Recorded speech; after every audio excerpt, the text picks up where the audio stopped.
Fantastic. Thank you guys for gathering here. I think this is actually the most exciting session of the whole lot, but unfortunately not everyone sees it that way, but they will once you've told them from what you're about to discover, which is we are all about being ready for tomorrow. And the thing about tomorrow is we don't know what's going to happen, but what we can learn about is companies are doing things today that are anticipating the problems of tomorrow and helping address those problems tomorrow. Now, the challenge with incubators and new businesses is quite often you turn up and you go, well, that's brochureware, or is it ever really going to happen? Or is it a real thing? And even if they launched it, have actually got any clients? So we wanted to bring together 4 really strong, innovative businesses, all operating in human capital, all with a strong digital component, but critically, all with clients and all with revenue. So these are real businesses that are really working, that people in this room, not necessarily this room, maybe downstairs, are actually using already. And we want to run a rapid pace session where everyone gets a chance to hear from each of those organizations. We're going to be recording this. It's going to become, I think, a leadstone, a torchbearer for the future of human capital. Seb talked earlier about integration. These are all the technologies that will be helping us do integration. So we've got 4 fantastic businesses, and I'm going to forget which order they're in, so I'm going to talk about them in the order on this chart, which I think probably isn't the order we're talking them through. But we have Enterprise Alumni. Now, we've all had the great resignation, and we all had all those people leave, and quite often we think, well, they've gone. And that's a shame. We're a bit annoyed with them. I can't believe you left us and deserted us. But actually what Enterprise Alumni has spotted, as I understand it, and again, I'm going to represent all these companies probably in the totally the wrong way, and they will reframe what I've said, is recognizing that that alumni group is an incredibly valuable group. A valuable group as potential boomerang employees, a valuable group as potential customers and advocates. So how can we harness the value of our alumni? Secondly, we've got Tori from Vault. It's a business we've known incredibly well. In full disclosure, I have made a very, very small investment that's paid for 1 mouse click in the business, but I don't want you to... we have no financial arrangements with any other company that's here today, but that's the only one. I just want to do full disclosure on that because I think it's so brilliant. And it's all about how do you access people's concerns about inclusion or ethics or other areas of the business and allow those to bubble up and use that data, speak to people confidentially about them. So you'll learn about that in just a moment, but wholly appropriate given the ethical transgressions that we've been seeing recently. We've got Tom talking about the digital skills gap and how we can fill it, not by hiring people with digital skills, but by using AI to spot the people who have the potential to get those digital skills, who may well be in our organization now. So a completely new way of thinking about digital skills. And finally, we've got Ayman from Multiverse, with whom we did have a partnership. I think we do have a partnership. So I was wrong when I said we have a commercial relationship, because we do joint work on apprenticeships and apprenticeship levy, and we work together, and they were originally called White Hat, and has got bigger and bolder and more technological in the process. So those are the businesses we're going to be hearing from. Each business gets 4 minutes. Each business gets 2 minutes of your rapid fire questions. So I want you to prepare your questions. And then we go on to the next one. And then when we've done that, we're going to have everybody vote. You have 1 vote where you would spend your money. So if you've got a budget, you are the dragons in the dragon's den. Any questions at this stage? In that case, we're ready to go. Owen, I think you're the first one up. You have 4 minutes to tell us why we should be spending our money on Enterprise Alumni. Do you have any slides, or you just... Just 1 slide, that's all. That's brilliant. Off Love you go. to be on first, no pressure, with torch bearing and accelerated pace and excitement. I'll do my best. So good afternoon, everybody. I'm Owen Geddes. I'm the CTO of a company called Enterprise Alumni. We are the world's leading organization dealing with corporate alumni software and services. You may think, why do I care? Alumni have left, they're dead to me. What are they going to do for me? Well, you might be staggered to hear that 70% of people would be prepared to go back to their former employer. That is a huge talent pool that you can tap. The kicker is 40% of those people, if they apply for a job, they're going to get it. So imagine 10 to 20% of your annual hires coming from your alumni program. What does that actually mean to you? Well, you're going to save tens of thousands of pounds for each hire based on no recruitment fees. Sorry to any recruiters in the audience today. They're going to be faster to hire, and they're going to get to productivity quicker because they've worked for you before. They understand your systems, your services, how you operate as a business. And because they understand all of that, they're also going to stay longer because they know what they were getting themselves into. So that's going to increase your retention rates, and it's going to lower your turnover costs. But it's not all about cost saving. So we all know that engaged employees are more loyal and more productive. You can form the same sort of relationship as you have with your employees with people who have left you, making them more engaged, more emotionally engaged with your business, supporting you. Your alumni will become customers, they'll refer customers, they'll be advocates for you, they will bring in new talent for you, they'll promote your successes for you. Your sales team are going to love this.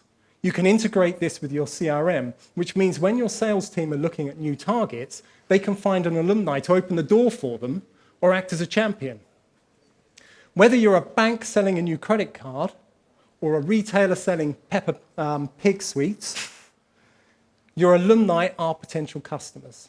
Your marketing team are also going to love this because you're going to give them access to a new, easy-to-reach audience that they can also mobilize as a marketing army for them. Your alumni are going to adore you for it. You're showing them that you care about them beyond just the period of time that they're with you. And I think most importantly, you're going to love it because you've reduced your time to hire and your cost, and you've increased your retention within your business. But this isn't just theory. This is real stuff that hits your bottom line. So our success is easily measurable with the clients we've got. You'll see a bunch of them on the screen there.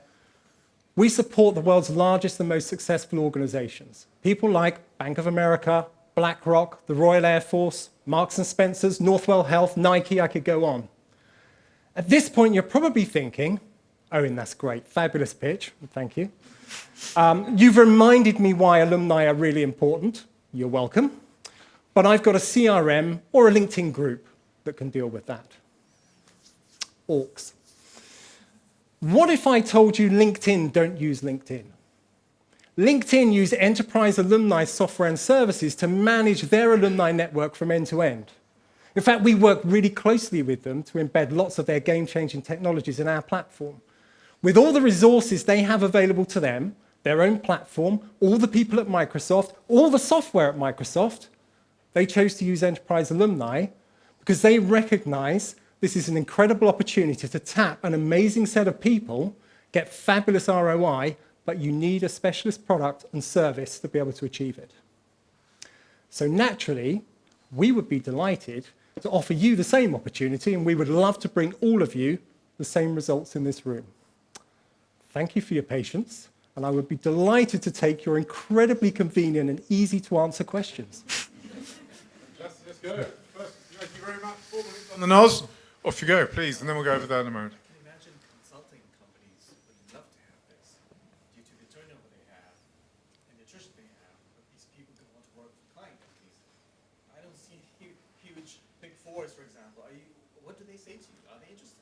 It's almost like I planted you. Thank you very much. So it just so happens PwC is one of our customers.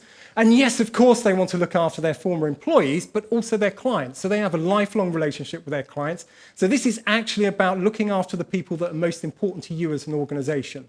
And as your clients go from company to company, helping them to move their career from organization to organization and naturally reaping the benefits of the business as a result. So thank you very much. That was an easy one. How are you going to increase diversity of thought if you're bringing back the same people? That is another great comment. I think whilst I would like to tell you that you can get up to 20% of your employees, that also means you're going to bring 80% of new employees in. So every organization needs a great mix. You need people who understand your organization, who can operate your organization. You're also going to need some fresh blood in. This doesn't replace your hiring. This just allows you to bring a proportion of them much faster with a greater chance of success rather with those employees. Great question over here. Yes. One over there. Do you segment the alumni that you contact? And I ask that because I'm an alumnus of BlackRock and Nike, and no one's ever contacted me about anything. Do we segment them?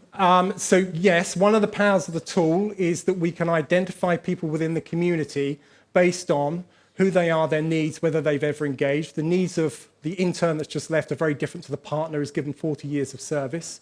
Naturally, the product will allow you to understand who's engaged and why and on what basis so that you can do more to engage them. So the answer would be yes. The thing that it does is surgically allow you to target subsections of your alumni community. I'm already overwhelmed by the amount of networks that I need to, stay connected with, and now I need to add my 5 prior employers. What's the value in it for, for me, and what level of activity do you see your members having, particularly if I'm not looking for a job? Yeah, so this is a transaction, right? So you want something from your alumni, and as a result, you've got to give something back to them. So there's a variety of reasons why they might join.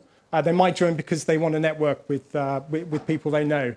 A big shock to everybody, by the way, when you leave a company, you're not that interested in the corporate news feed, weirdly. It's a bit like Hello Magazine when you get onto a plane, right? You want to open it and see the gossip. You're interested in what people are up to. So the majority of it is normally you want to connect with people. But also there's the added benefit of groups, events. There will be things like deals, discounts, and offers. There's AI-generated career advice. So there's lots of benefits for the individual as well. But it is a transaction. There's got to be a reason why you're going to go there occasionally rather than Facebook. It's not a social media network. You're not going to go in 60 times a day. You might only come back when you want something. But yes, there has to be a reason why you come in, which is absolutely spot on. One last question, and then we're going to move on. Let's see. Yeah, so there are a lot of similar software out there. What is your biggest differentiator? Is there a lot of similar software out there? I could answer this in lots of ways. So, yeah, there are other alumni solutions. I've given you a reason why you might not want to use LinkedIn, for example, because LinkedIn don't use it themselves, so why would you? There are other pieces of alumni software. Most of them are more orientated towards the education market, for example. The needs of a student are very, very different to the needs of a professional. I think we do a few things that are probably quite unique. One is being able to dissect that community and really message them in a very different way and give them a personalized experience. One of the things we also do is keep everybody's details up to date completely automatically. So you cannot hire somebody or do business with them if you don't know where they are. We found that 90% of people really can't be bothered to keep their profile up to date, so that's something that we've fully automated. And we have tools like, again, AI career advice, which is really, really valuable, which gives somebody a career roadmap so they can understand skills, training, development they need to get to their end goal in 10 years' time, which also gives the organization an idea of their aspirations and whether they can support that career as well. Fantastic. Owen, thank you very much indeed. It's an absolute pleasure. Thank you very much. Thank you. Sorry. No, thank you, that was fantastic. Now we're going to hear about a completely different kind of challenge. You've got the employees, they're already in the organisation, but they've got some issues they want to raise, some things they're a bit concerned about. Tori, tell us more about Vault. Thank you. Well, first of all, I am glad this is not the entire group from downstairs because I was starting to get a little bit sweaty when I was thinking that that's who I was presenting to. But luckily, I have you, and I am Tori. I'm the Chief Customer Officer and founding member of Vault Platform. Vault, if you are not familiar with us yet, we are an all-in-one enterprise platform focused on employee-centric speak up, thinking about the entire journey from the point at which someone has an experience, they need to speak up to you. You are able to surface those concerns, investigate, manage, resolve, and bring it all together with real-time, data-driven insights so you can direct your intervention efforts. So, I think the thing that is most interesting is that the people have already been through a major transformation. You evolved the idea of human resources into a people-focused experience. You listened to employees' expectations, you surfaced new ideas, and you actioned on the employee voice. Today, I'm going to talk to you about a new change that you can tackle and truly affect the outcome of. And actually, it's something we heard in the panel just before with Martha Lane Fox. And that is about creating a positive impact through the world, through the workplace. So a positive impact, on the world, through the workplace. What's the issue? The issue, and actually we heard it just downstairs, is that everybody, regardless of your role, wants to and can have a positive impact on their organization and on the broader ecosystem. According to PwC, your newest customer, 64% of consumers' purchasing decisions are actually driven by a company's ethics and values, right? So as a consumer, you decide where you're spending your money based on that organization's behaviors. 60% of job seekers just won't work for a company with a bad reputation. And equally important in today's day and age, 75% of investors consider ESG factors when they're deciding where they're going to direct those funds. Very recently, amidst this backdrop, Vault conducted a piece of research called the Trust Gap, feel free to download it, to measure the cost of misconduct to the global economy. And what we found was staggering. An estimated $20 billion is the cost of misconduct to the economy, combining from fines, lawsuits, reputational issues, employee attrition, and productivity losses. And that doesn't even count the $239 million award that was granted by the SEC to a whistleblower just last week. So the question really is, for the folks here, what can you do? Well, you can take an active approach to surface and ultimately prevent misconduct from occurring in your workplaces. I spent the last couple of days in Washington, D.C., spending time with, amongst other thought leaders, Mary Inman, who is the world's preeminent whistleblowing attorney representing the likes of Tyler Schultz and Frances Haugen in their recent whistleblowing cases. And Mary shared a couple of stats. The first one is that 80% of whistleblowers have actually come forward internally to their organization before they go to the SEC. And they weren't listened to. The second piece of information is that for every bad one experience that an employee has when they try and speak up, it takes 7 positive experiences to combat the negative impression in the workplace of what speak up means at that company.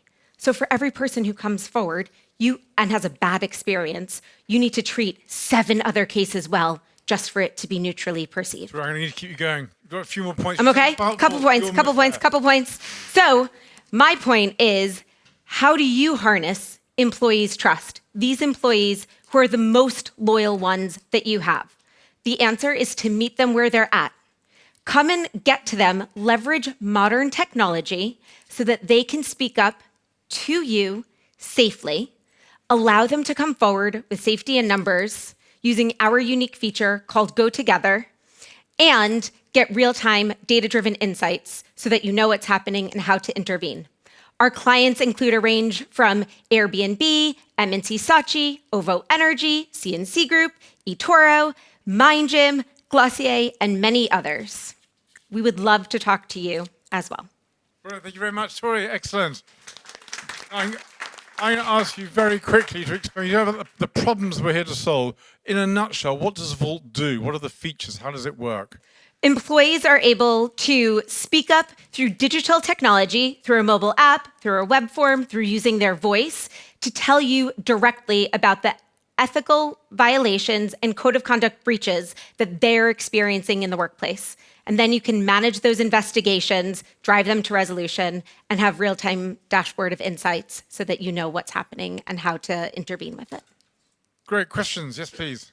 Yeah, so I'm just trying to understand how Vault works against sort of internal whistleblowing channels that might already exist or other speak-up channels in, potentially much larger companies where you have to have that in place.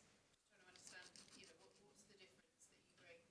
So our approach is completely the difference. We put the employee at the center of the speak up experience. So a lot of the legacy solutions that are out there are really born out of the post-SOX environment where you needed to have a telephone hotline to tick the box. And actually, we've thought about this. What are the psychological safety barriers that we need employees to get through to come forward? And it's actually through digital channels. And that's what encourages them to speak up. Sorry, can I just ask a follow-up? Yes, please. Yes. Yeah. So just understanding that you put the person at the centre. Yeah.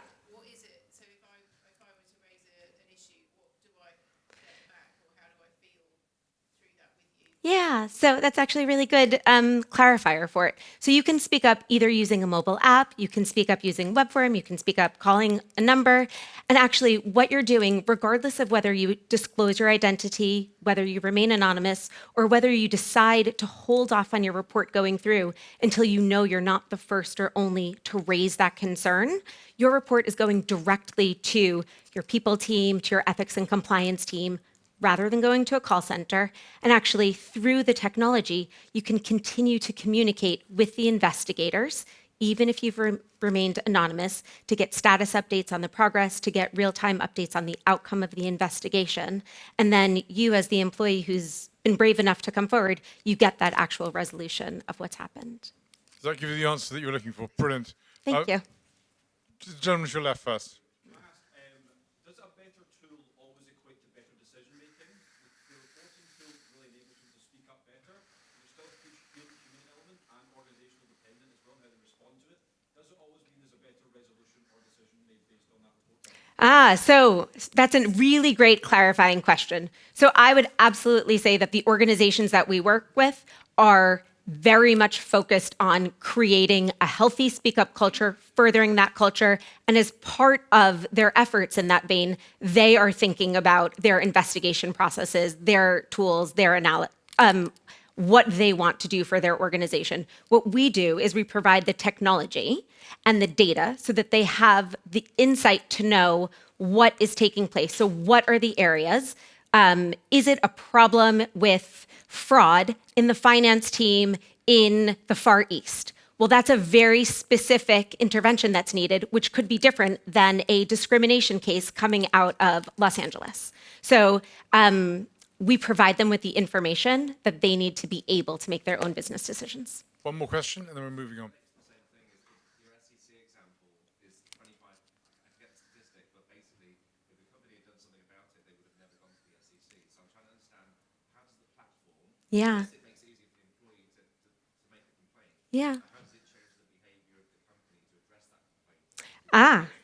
That's an excellent question. So it's actually the change, well, a couple of components to the answer. So in the US, in the UK, across the EU, regulation has changed, and it's putting the onus back on the business, back on the senior leaders to demonstrate that they have modernized their speak up programs. So that's the first lens. And so business now has the responsibility to demonstrate that they have done everything possible to allow people to come forward.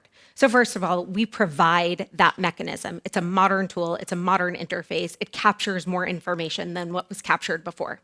It also, because of this two-way communication, it shares accountability between the person speaking up and the business to show that the business has received the concern and they have moved through it in a timely manner in accordance with those varying time horizons that have been set out by the various regulators. Does that help? Thank you very much. Please thank Tori for sharing. Thank you.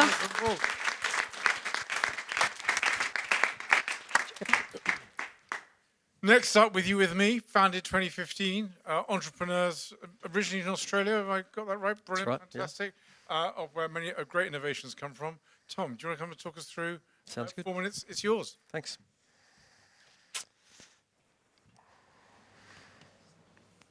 Are you struggling to recruit digital talent? Are you having difficulties pivoting your skills in your workforce to meet the impact that technology is having on your roles? Are you still trying to crack true inclusive recruitment? We believe that the root cause of these problems is underemployment. And we define underemployment as the inability for someone to understand their true potential and reach that potential. G'day, I'm Tom Larter. I'm not from around here. But I'm from With You, With Me, and we are trying to solve underemployment. How is we are trying to shift the world from an experience-based hiring methodology where we value your CV, what school you went to, and what your last job was as a predictor of your future performance, to a skills-based hiring methodology where we value your ability, that is your aptitude, and how fast you've learnt recent skills relevant to where the business is going. Just think about that for a second and what you would prefer to be valued on and what you would prefer your children to be valued on. We would like to kill the CV. So for the last 6 years, we've been running a free program for underprivileged groups such as military veterans, their families, neurodiverse, Indigenous, refugees, people that didn't fit into the structured experience-based hiring methodology. They join our platform, they do some testing, they get certified digital trained, they get employed with our customers and partners and then supported for confidence and competence in role. So we have 90,000 people on our platform globally accessing something that we do. We've probably put 3,500 of them into Work Direct and 1,000 others that we're not even tracking because ultimately we're a social impact company and we're just trying to help people reach their potential. So we're really helping people reach their potential and helping organizations look differently at their workforce to unlock and harness the potential of the employees they already have. And when I started 6 years ago, there was 3 military veterans working in a kitchen in Sydney. Now we have 300 staff in 3 countries. We're working with the likes of Ernst & Young, KPMG, Fujitsu, Leonardo, the Australian Defence Force, the Canadian Defence Force. And they're working with us because we care deeply about people. And because we're a late mover in HR tech, in aptitude testing, in online training, and workforce management, which actually has enabled us to be a first mover in an end-to-end platform and methodology that is solving underemployment. And so if you're inspired about the things that you heard today, being curious, being bold, investing in your people, you should definitely come and talk to our team about some of the problems we've solved, about our platform that we've invested in for the last 6 years, and how we can help you think differently about how to harness and unlock the potential of your existing workforce or access the diverse talent that we're building in the market to solve the digital skills gap. Thank you. Excellent. Thank you very much. Great. Thank you, Tom. Lots of questions, I'm sure, on that as well. Who'd like to start off? Nailed it. Yes, great. I guess I'm just sort of thinking through how portable your technology is to other skills gaps. So if I think about like wealth and wealth advisory, we're going to be hiring about 10,000 roles Right. in the next 5 years, and we just don't have, the market doesn't exist. So we're trying now, we've put in a program, but it's a small pilot focused on looking for skills, not experience, and that transferability. So, but it's being done quite manually, and it's, you know, there's a lot still to do to improve it. So I'm just wondering, is that the sort of tech that's portable, or will you just see your USP around digital skills? It's totally portable. Think about us as an augmentation to your HR stack. And the skills and the skill mapping that we can do is more than digital. We just spend our time training non-technical people into digital roles because it was where the pain was. But you can map sales, you can map project management, you can map whatever. And we do that by benchmarking existing people in your business or others to give us a bit of an idea and then starting to build that in the platform. And so the more people you match and build, the better that will get over time. It's very portable, yeah. Sounds good. Quick, Ed, give her a business card. Everybody's moving towards the skill-based type of, you know, economy. Taxonomy, the wording is becoming a bit of an issue. So we work with Skill 50 also from down under in terms of an intelligent marketplace and so forth. So how are we going to make sense of the emerging of different taxonomies by different providers that we need to connect, you know, to make it all work? My first answer to that question is I don't think we should try to make sense of it as a country or as a globe. There's no need for that. I think as organizations, we need to make sense of it based on the objectives of the organization. And that's actually not that challenging to do, except that we're trying to make it perfect.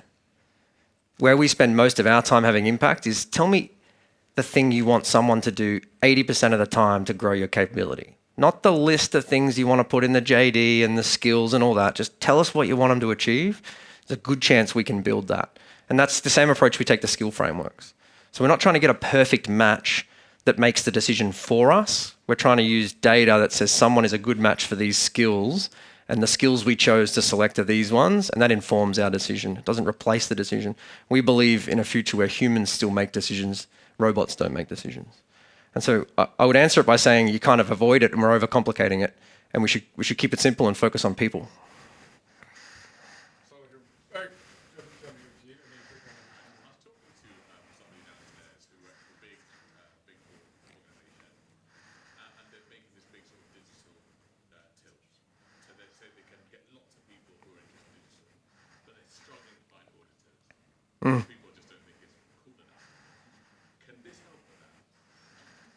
Can I make auditing cool? Is that?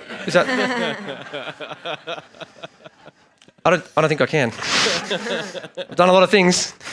I'll tell you what it can do. It can improve the user experience for the hiring process, which may help people that don't think they can do auditing have a better experience and be shown that that may be part of their potential. I guarantee you've got people sitting out there that would not be thinking about auditing as a career and have no idea what it is. And if you can have a better way to communicate with them, which isn't, here's an auditing job, would you like to apply? It's, oh, you did your test and you're a 98% match for auditing? Have you considered looking into auditing? So we're changing the conversation from encouraging people to apply for things that they're scared about or don't know about to, you're already matched. You should have a think about this. And we learnt that lesson from diversity. We know that a bunch of our diverse groups won't apply for jobs if they're not 90% sure they're going to get it or they're ready for it. And so maybe that would work. I don't know. Or we just automate it. I have a quick question. I couldn't not agree more with you in terms of wanting to get rid of CVs. What we find a lot is people, even if they have the experience, it doesn't mean that the skills are applicable Right. for the environment that they're moving to. But my question is, so how do you test if that skill is really there or not, right? Because that's really tricky to assess it properly. Yeah, we skill test it. So we build practical assessments in our platform for the skills that we work with. And if customers have particular things they want to validate, we would help them build a skill assessment. And so either after someone's done training or if they think they're already qualified, we say, do the skill testament. Do the aptitude test, do the skill assessment, and we'll have a look at what we think your potential is for that role. It doesn't matter if their aptitude test is 40% and they ace the skill test. It's just data to help you make decisions about your team. So I don't think we do enough skill testing in our recruiting process. I think we do a lot of observation. Yeah. Brilliant. Tom, thank you very much indeed. One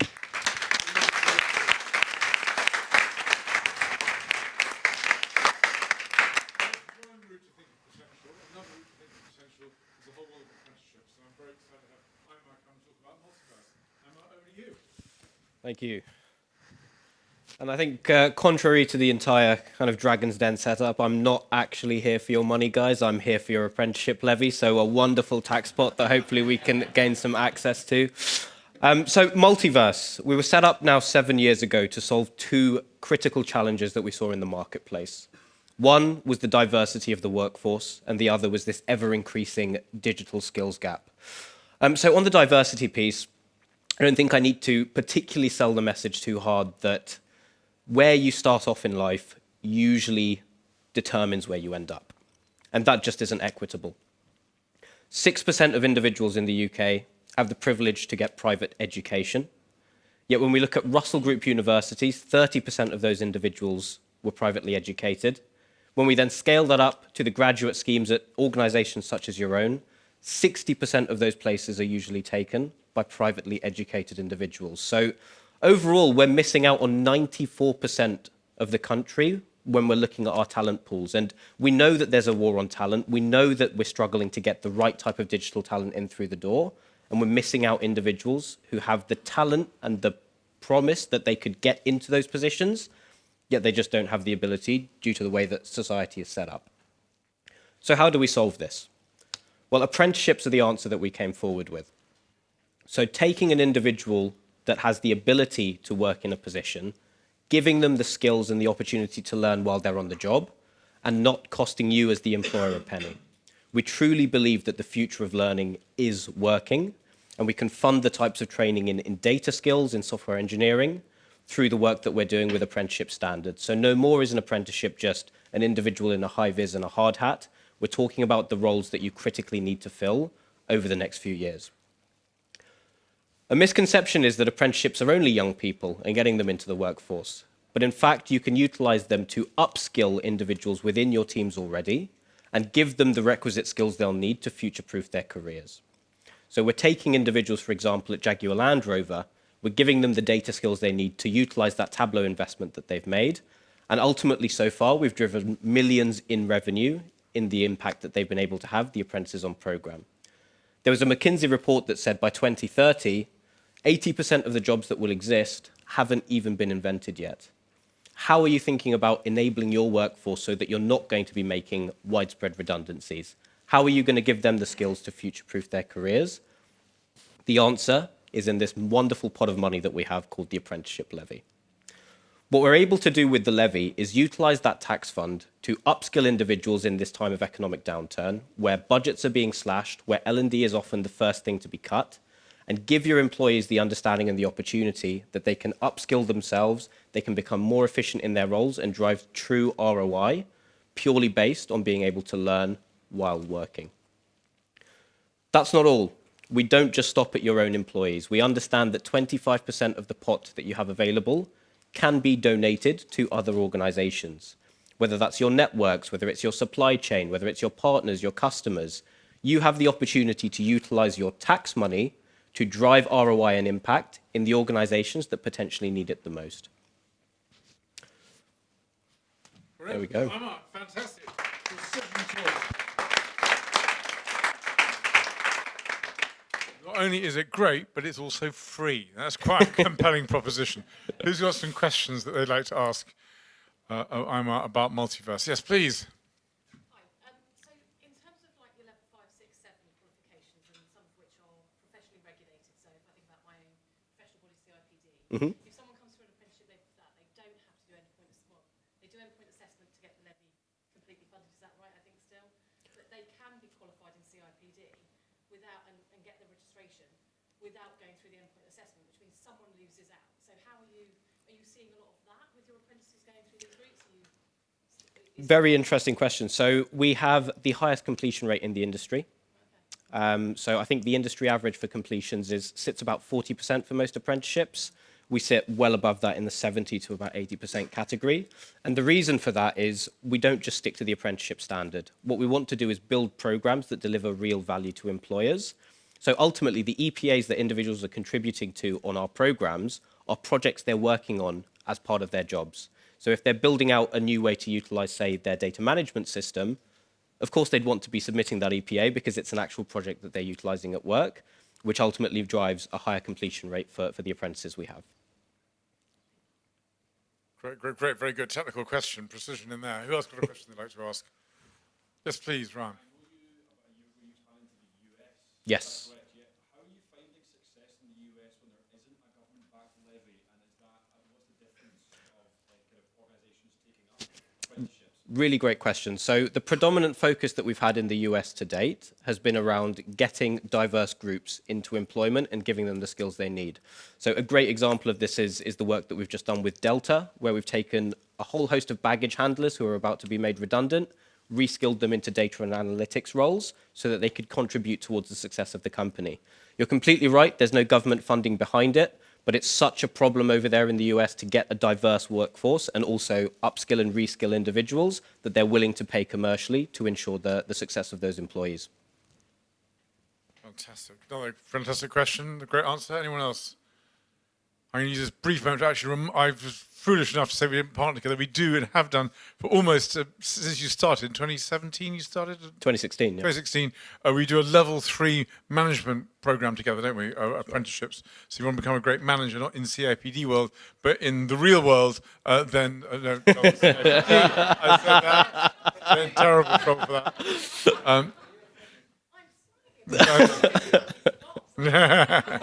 that.